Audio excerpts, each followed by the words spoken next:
My name is Shug. Good to see you YouTube people. I'm going to show you today my Barista 9 stovetop espresso maker. And this thing weighs about 3.5 pounds. This is a functional piece of art. I love these beautiful wooden handles.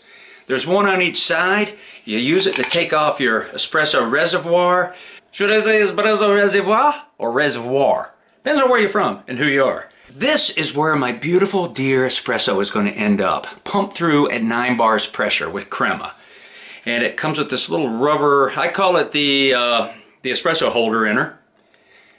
And that's going to hold it right there. And then what happens is all that pressure comes up through the bottom. This is coming through at 9 bars pressure.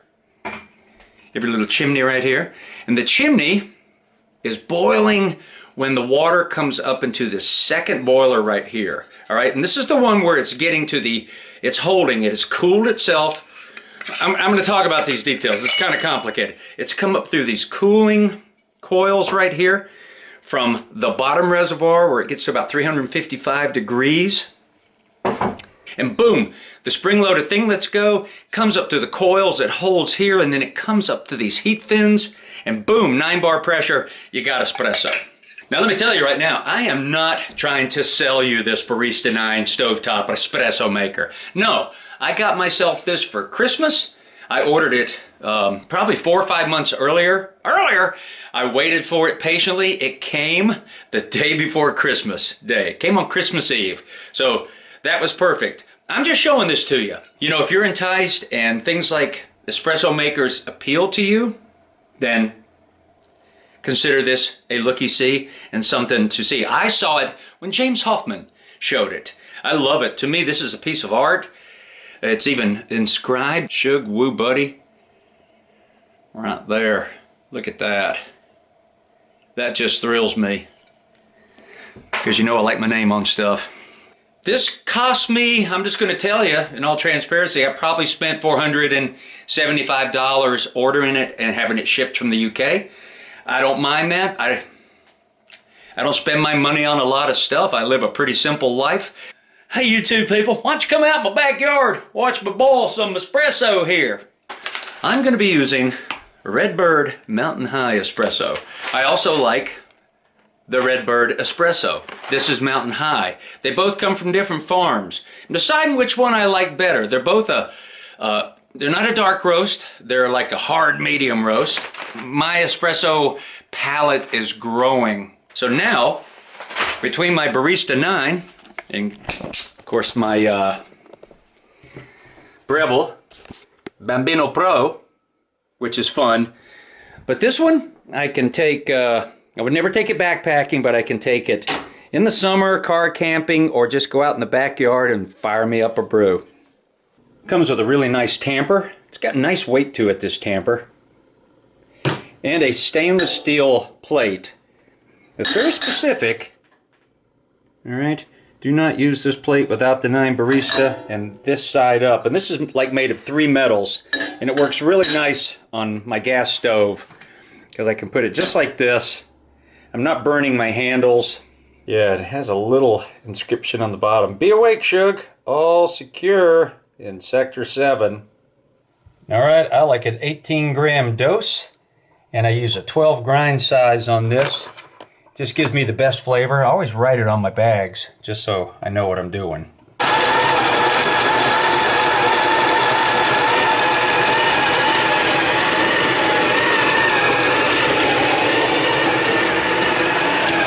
Got that. Give that a little shake to level it out. Now take that. Hit that with this thing. Level it out somewhat. And then I take my tamper, make sure I'm level, and I give it just a little push there. Is my tamper even? No, I'm a little bit off, as I usually am. Alright, give that a spin, and now I got a nice smooth bed, a Redbird Mountain High Espresso. I add this on, and we will put that onto the pot. So now I'm going to fill up the high pressure boiler right to that little lip right there. It's really, you got to get it right, just right. You don't want to be over it. All right, maybe a little. So I'm just about at it right there. All right, then we're going to go ahead and put that right on there. Get those threads in there well.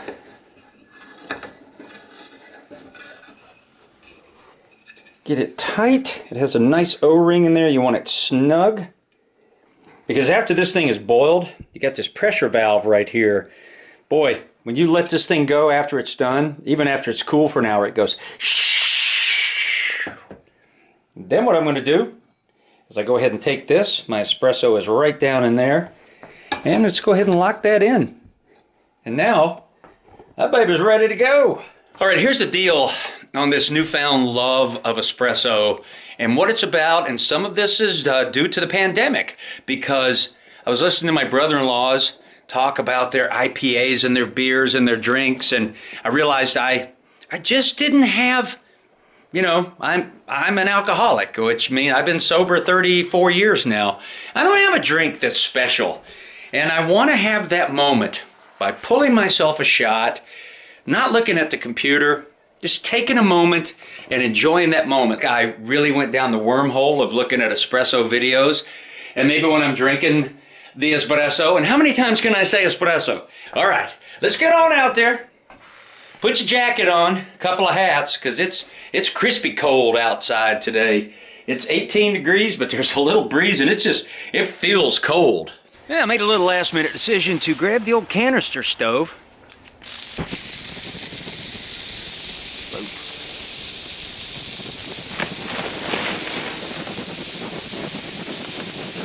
All right, so I'm gonna put the baffle plate on.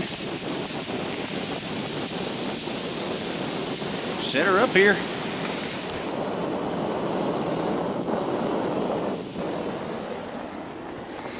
I'll get my little espresso glass right there.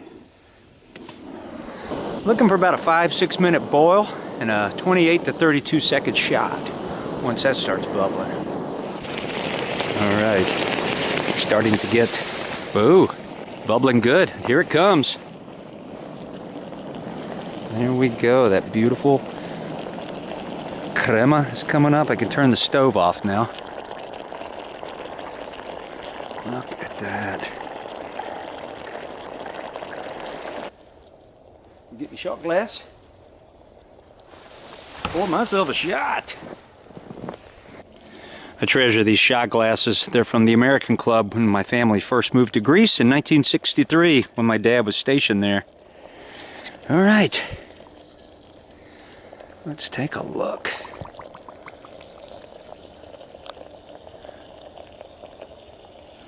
Beautiful crema.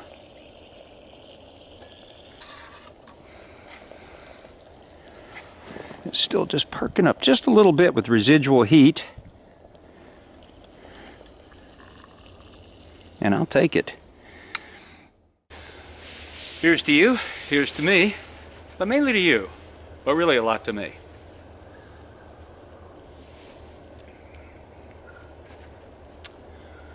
Not bitter, slightly sweet, unctuous.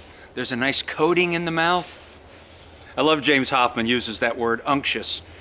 And I actually had to go Google it, and unctuous means, if it's referring to a person, it means slimy, like, dude, that dude is unctuous, like he's just kind of a slimy scammer guy. But when you're talking about something like a beautiful shot of espresso, you're talking about sort of a sensation, a thickness, a coating, a texture in your gob there. Take the little shot glass away, and is that right there?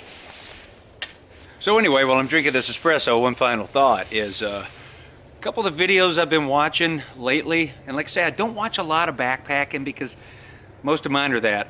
I've really been getting the urge to do more canoeing, and I was on Canoe Hounds, a live podcast, a month ago, and I watch a lot of his stuff because it's canoey. Fell into watching Jim Baird.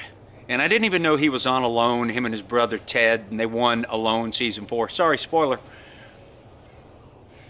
And I turned him on one night and was just watching some canoe trip, and I was going, who is this guy dragging the canoe through the woods and doing these triple portages? Anyway, I love his stuff. I just finished his like 15-day Arctic adventure with his dog Buck up on Baffin Island. Man, that guy is making a living as an adventurer, and he's not having any fun at all. As he says, that's type 2 fun. He is cranking it out. And I've been watching John and Aaron, and I'm going to put the links to all these below. Can't think of their actual, it's backcountry angling, a Canadian couple. And they just do a lot of canoeing and a lot of fishing, and it makes me want to canoe and fish. And I've been watching a lot of their stuff, truly enjoying it. Then I fell into watching this guy that cuts wood. I don't know why I'm on this Canadian kick, and his name is Buckin' Billy Ray. And this guy, he's felling trees and chopping woods. I've watched him chop wood for 40 minutes and was totally calm by it. Keep in mind, it was late at night. Meg was in bed. I watched one last night of him just felling these big trees, and he's really great. He's going, be kind to everybody, man. You know what? He's always blowing snot and sniffing, and talks about being kind and achieving your goals and be a good person. And he's given me a lot of information on wood cutting and axe heads, and I ended up from him watching a guy named Cole Cracker just sharpening axes, and I've watched a lot of his stuff, and he's a bushcraft guy that just does all these tutorials, and kind of learned some stuff from him. And where else did I go? Of course, my road down the Espresso Highway or Boulevard or Court or Circle, I would say it's more of like an espresso interstate. Oh. Man, was that good. That was a good shot right there. This thing pulls a great shot. Now, I drink out of my mocha pot every morning. I don't want to get up and make an espresso right away. I want my mocha pot, and I love my mocha pot. And you can come close to an espresso with that. You know, there's some finagly things you can do, but this is true. But I want a couple of good cups of strong coffee. A lot of times in the afternoon I fix a shot and I make about another hot water. I make a real light Americano, have that. Sometimes a little bit of a lemon peel in there. I still like that. That just reminds me of being in Italy and getting shots. And of course, on top of that, I watch a lot of Formula One stuff. And that Formula One has just brought me a lot of joy. Joey the Clown was a clown I grew up watching in Charlotte, North Carolina. And at the end of a show, he used to always say, you know, all we have in this world is each other. And I just love when Buckin' Billy Ray just talks about being kind. Just be kind. Help somebody out. Just be kind. You know, it's like anger. It takes less energy to be kind than it does to be mean. It takes a lot of energy to be angry, to be mean, to be a douche. Just eats you up. Alrighty. All secure in Sector 7. Woo, buddy! Listen to the pressure when I release this. Yeah, that's 9 bars of pressure.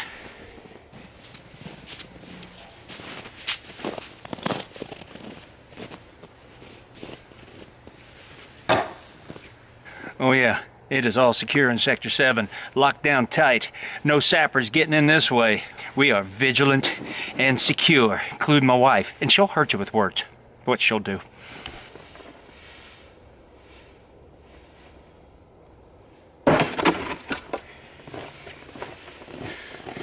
Well, I hit it, but it didn't stick.